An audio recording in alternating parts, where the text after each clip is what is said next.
HQ, I'm Paolo del Rosario. This week we're diving into the future of ocean protection, the government's next moves on nuclear energy and its environmental impact, and how cold weather closed fishing seasons.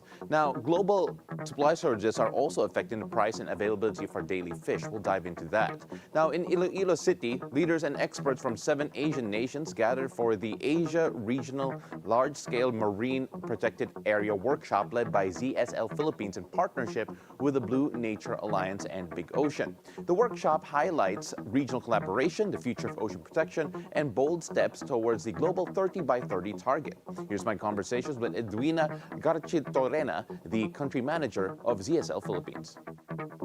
So, with a very small portion of the world's oceans being conserved and protected today, the effort is really to create more networks where we can share information and approaches to protect and conserve our natural heritage, which is also very important to food security. Mhm. So it also in relation to the blue economy movement across the world, there's really a need to not only utilize the ocean resources but also conserve these very precious and very productive resources as well. Mhm. Let's talk about yung mga protected areas here. And right now, there are a significant number of small marine protected areas, but then there's also a call for more large-scale protected areas. And I think it's safe to say, the bigger the better. But at the same time, it would also be a bit strenuous in terms of resources, in terms of what needs to be protected. Let's talk a bit about that, because does having a bigger protected area automatically mean that it will help our oceans and the people who defend them on a more widespread basis? Well, that's also where science comes in. We need to know what we're protecting and why. Mm-hmm. There are parts of the ocean that are significantly productive and that contribute to our global biodiversity and food security. So, yes, bigger is better.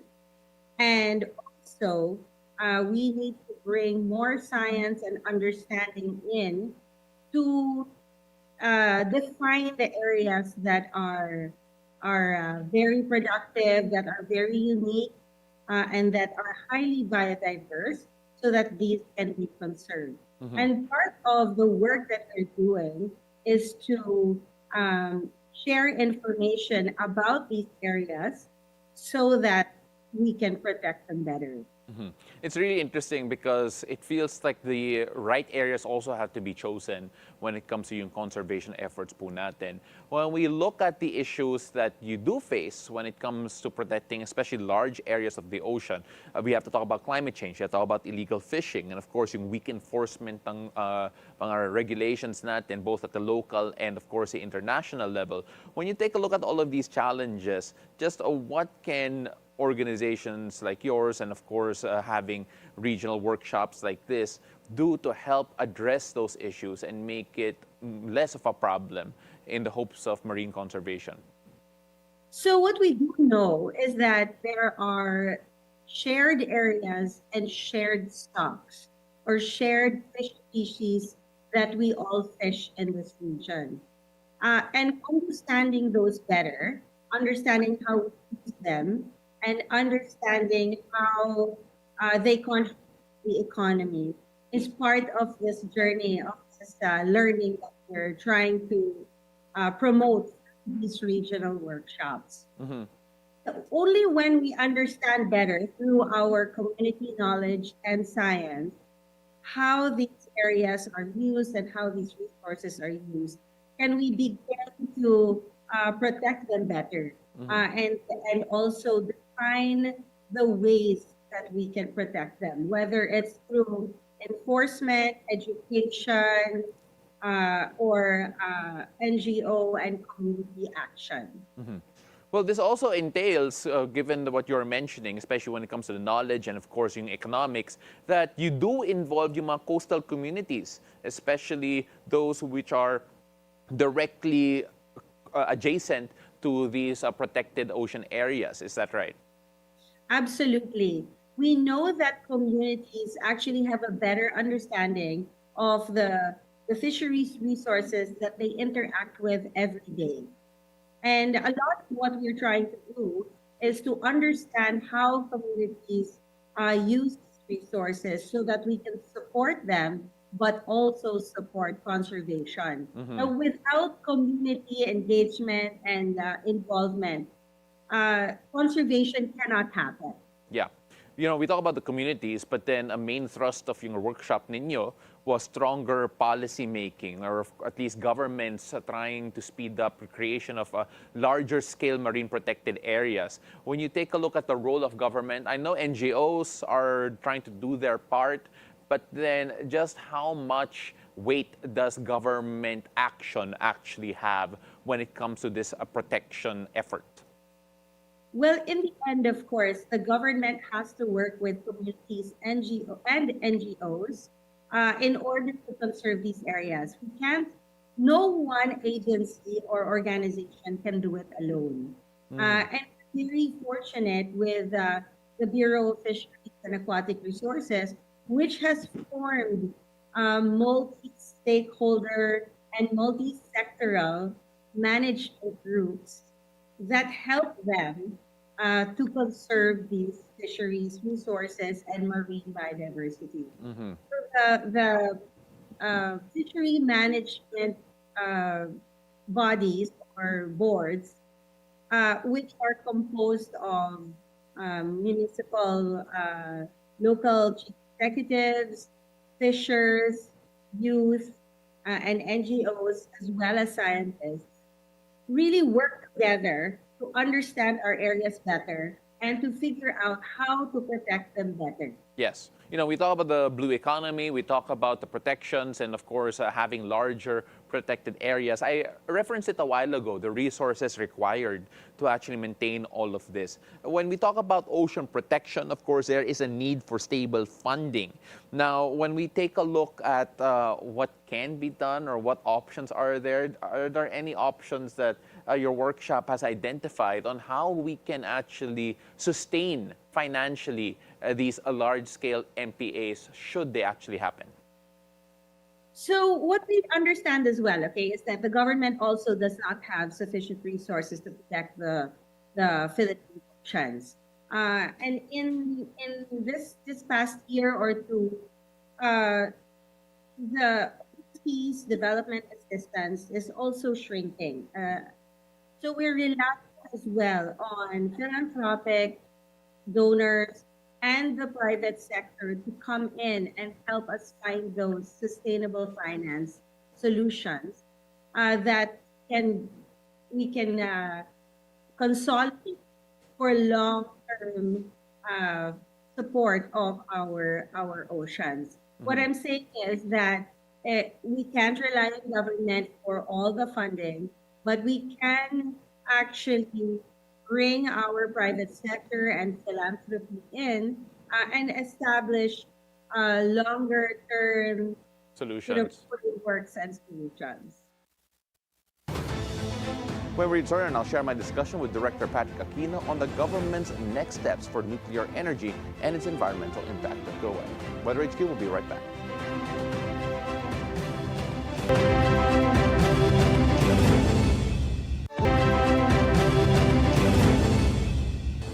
Welcome back to Watching Weather HQ.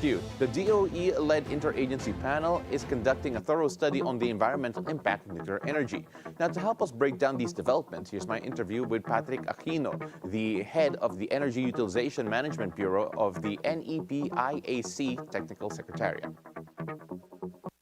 Just to be very clear, in the absence of any specific environmental impact assessment requirements, the existing ones prevail.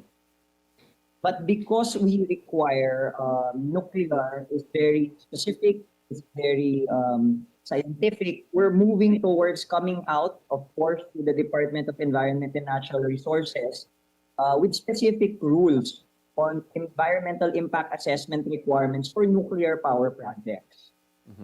So that is where we are. The consultations are underway. The drafting started. Once those are finished on the side of the government and our stakeholders, that will undergo public consultations in the coming months or so. There is a proposal for a fill atom. Can you give us a bit more background on what that is? And of course, it's supposed to ensure independent and strict regulation of nuclear projects. What is that all about? Well, Phil Atom actually already was passed into law. It's already effective. So the purpose precisely of Phil Atom is to establish our independent nuclear regulator. If we were to conform with the International Atomic Energy Agency, other international best practices, having an independent nuclear regulator is a must. So Phil Atom can now focus on the essential three S's, which is your safety, security, guard. So that is our clearest demonstration to the public that our nuclear energy for power generation push will be guided by the international requirements, again, focusing on those three pillars: safety, security, and safeguard. Sir Pat, when we take a look at the risks of nuclear energy, there are a lot of ideas, maybe even misconceptions and stereotypes when you take a look at the term nuclear energy. First off, will there be a campaign in terms of educating people on what nuclear energy is and in terms of the risk that it poses? And of course, for the risks that do exist, how is the government actually preparing to manage them? Okay, in terms of the communication, we're taking a whole of government and whole of society approach. Front and center, of course, make the people, our countrymen, aware that nuclear as a general proposition has a future. In fact, there will an increased drive through our stakeholders and other government agency partners, and hopefully you, the media, to focus that radiation and nuclear radiation, possible nuclear radiation exposure, we're already exposed to it actually on a day-to-day setting. The food that we eat, we go to do medical procedures, but the difference is that we shift the requirements for power generation. There's that misconception on the oozing radiation that would be defeated. So what we're emphasizing is that nuclear energy for power generation has been around for more than half a century. While there have been instances of the Fukushima, for example, Chernobyl, those are few and far between. And every time those instances happen, the entire world and the entire sector builds on that. So the risk management is front and center of what we're trying to do, minimizing the radiation hazards in the event we do have that untoward event. But if you go by the statistics and numbers, the likelihood of you dying from exposure from a nuclear accident, from a nuclear power plant, is very remote. To have a greater probability of encountering an untoward incident while riding a land transport vehicle or even riding an airplane. So we'll focus on that moving forward in communicating that to the public. Well, Sir Pat, we're having a bit of an issue with yung audio mo. We're going to try and fix that in just a bit. At the same time, of course, if you can do something on your end as well, that would be great. But the reason why we're talking about this, of course, is because of the future plans for nuclear energy in the country. And there are also regulations that have to be filled up, as you mentioned, Sir Pat. When we take a look at trying to ensure that we do follow all of these international standards, how can the government ensure that, one, those standards are followed, two, that there is actually safe siting of nuclear facilities in the country? That is, to be quite frank, sir, people are also worried that earthquakes and typhoons would be a big factor when it comes to the safety of these facilities as well. Okay, to just to assure our public, we have already completed two integrated infrastructure review missions. So if you're looking at the IA milestone approach, those are three phases. We're already at phase two.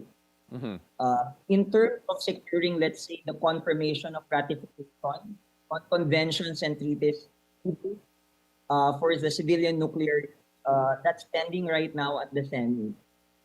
So the job of ensuring the safety, security, and safeguard rests on our independent regulator. But the compliance with all of the requirements for the IAEA, the Nuclear Energy Program Interagency Committee, the one that's assisting them. So right now, there are 6 subcommittees working hand in hand to address these challenges. And by way of progress, all of those subcommittees are progressing. That's why if we go back, the IAEA gave us a good review on the in-year mission. In fact, we're lining up a follow-up in-year mission so that we can proceed with phase 3. If we're able to complete the phase 3 integrated infrastructure review mission by the IAEA, the next step would actually be on the licensing siting application. Yeah. And then we proceed, of course, with the construction. Is there also a long-term plan in terms of the radioactive waste management? Because that is another key concern that I'm sure people are worried about, especially for communities that will be near and around any future nuclear power plants. For the radiation, for the waste management, just to be clear, that has been integrated in our PhilAtom Act. So it will be science-based. Stakeholders and the communities will be in the final repository. But to be clear, throughout the world, all of the operating nuclear power plants, there's only one country that has a final repository that has been identified and has started operation. And that's one in Finland. Yeah. Every other nuclear power plant in operation, the waste are in intermediate storage. So it is within the nuclear power plant facility, closed in cement and steel cases. You can actually approach it, touch it, and the radiation will not get any radiation hazard. But of course, the long-term goal is to work with the stakeholders, the community, and guided by science to identify our final repository. Well, of course, Sapat, when we take a look at the timeline, you mentioned already in stage 2, if I'm not mistaken, of the 3, when it comes to, one, the compliance and, of course, all the processes that needs to happen. How soon can all of your projects or all your works actually be taken into effect when it comes to the construction and when it comes to the actual operation of these nuclear facilities? Well, on the part of the Department of Energy and the Nuclear Energy Program Interagency Committee, the roadmap indicates that the investment decision, the filing for the siting before PhilAtom would be happening next year. Well, all right. So next, PhilAtom, of course, will have the time to the siting regulation, the approval. Note that the construction will not start right away. PhilAtom has to issue the license to construct. And then afterwards, the construction does begin. PhilAtom will constantly be monitoring the compliance to our international requirements and local requirements. And thereafter, if construction is completed, you're also looking at another set of licenses coming from PhilAtom, this time on the operation. So if you're looking at the timeline, of course, the DOE looking at having it online by 2030. But, you know, we will always be guided by science. We will always be guided by the regulations that's imposed and required of the PhilAtom, focusing again on the safety card. But the long-term proposition is that nuclear for power generation will be in our energy mix by 2040 in a capacity of at least 4,800 megawatts. After a break, a BFAR expert explains how cold weather, close fishing seasons, and global supply shortages are affecting the price and availability of our daily fish. Stay with us. Weather HQ will be right back.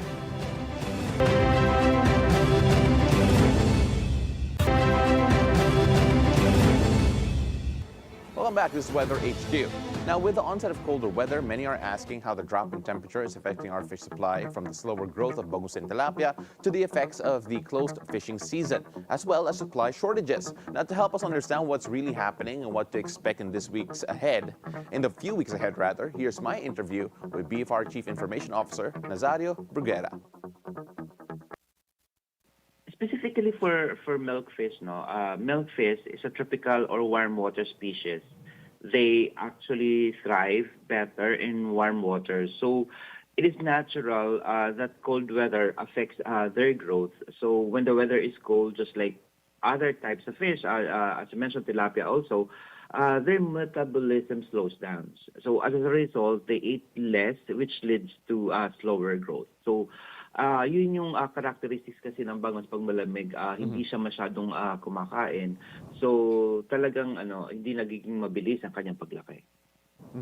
Sir, when we take a look at you mentioned it a while ago, slow down yung metabolism, and of course, because of that, they grow a bit slower.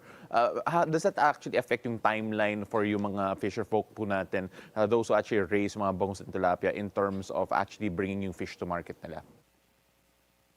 Yes, that would actually affect the growing period. So instead of harvesting the stocks for a specific period of times, so they tend to delay it first for the species or for the fish to grow a bit bigger, and then so that they can bring it or sell it to the market. So, sir, because of that, do we expect, because we're also experiencing longer cold spells dito sa bansa, do we actually expect fish supply to be affected at all, or mararamdaman ba natin in terms of yung market prices as well? Well, ang magandang balita kasi nito, Paolo, pagdating doon sa bangus tilapia, despite the fact na yun nga yung cold weather nakaka-apekto doon sa paglaki nila, sapat ang supply natin ngayon sa ating mga palengke, no? In fact, stable din ang presyo ng bangus at tilapia, specifically the supply coming from Bulacan and Pangasinan. So there's no reason for us to worry, especially our buying public, in terms of the supply of bangus and tilapia, because we have sufficient supply in the market. Let's talk more about the science of this, sir, because there is a term called cold stress when it comes to yung mga isda po natin, when we talk about those who are actually raising these fish. Just how can that actually lead to fish kills if not properly managed? Yes, actually, that's an excellent question. So, for example, itong sa ating mga aquaculture fish species,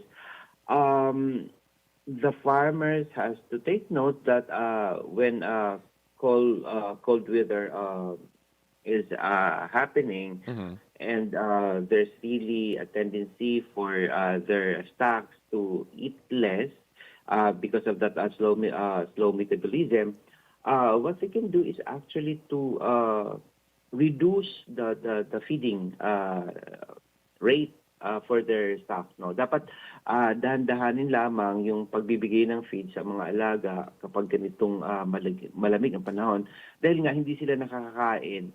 So itong hindi nila nakakain, maiipon lamang ito sa ilalim ng fish pond, at posibleng mabulok siya at magdudulot ito ng water pollution. Yung dissolved oxygen level bababa siya, at tama ka, posibleng manghulugan ito ng fish kill. So ganun yung management na kailangan gawin ng ating mga fish farmers pagka ganitong malamig ang panahon, and then yun nga, may pagbagal sa paglaki ng mga kaling alaga, hindi masyadong kumakain, so dapat i-manage yung feeding. Well, of course, it feels like a very simple yet effective way of actually managing that. But at the same time, the department does also country implements a closed fishing season from November to February. What is yung main objective when it comes to this closed fishing season? Yes, right now, in the northeastern Palawan, we are actually implementing the closed fishing season, particularly for specifically for galunggong. So this is based on an existing policy or circular, the Chow Administrative Order Number 1, Series of 2015, and that pertains to the establishment of a closed fishing season for the conservation and management of galunggong or round scad in northern Palawan. So magra-run siya. Actually, nagsimula siya nung November 1 at magtatapos siya sa January 31. So this is, Paolo, a conservation measure that we've been implementing for so many years already. And the goal of this is to allow the stocks to recover, Yeah. to recuperate in terms of their population, because based on science, during this period, it is when this fish species spawn. So, spawning period nila ito. So, para makapangitlog sila, makapagparami, that's why we're actually implementing a closed fishing season. Is this the main reason why that galunggong prices in particular have risen? Because we are also seeing reports that there are up to prices of 400 pesos per kilo when it comes to yung galunggong. Is it all due because of this closed fishing season? Yeah, mainly this is due to the closed fishing season. May pagtaas talaga doon sa presyo dahil following the law of supply and demand, kung limitado ang supply mo, may tendency talaga na tataas yung presyo. And based on our monitoring, it appears that may pag-spike talaga ng presyo kung ikukumpura mo ito the same period last year, no, particularly for galunggong.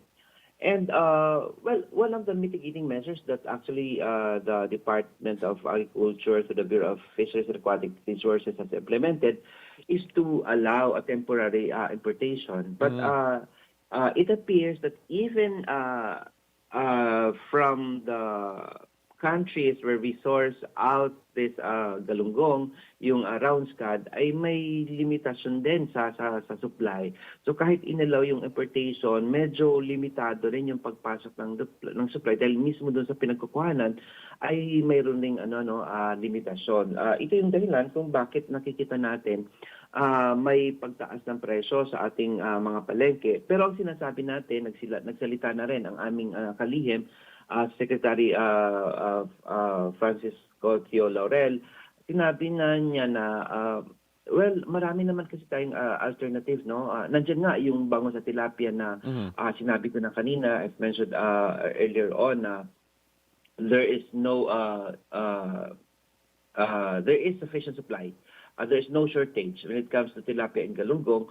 So, pwedeng maging alternatibo ito ng ating mga kababayan kung yun nga, medyo may issue sila doon sa pagtaas ng presyo ng galunggong, kung hindi nila ito kung hindi ito pasok sa kanilang budget, then they can actually opt to buy bangus and tilapia na lang na dito naman ito inalagaan sa atin, magandang source of protein din ito. So that's what we advise to our buying public, Paolo. And that wraps up this week's episode of Butter HQ. Thank you so much for joining us. I'm Paolo del Rosario. See you again next time, only here on BNC, the Bilyonaryo News Channel.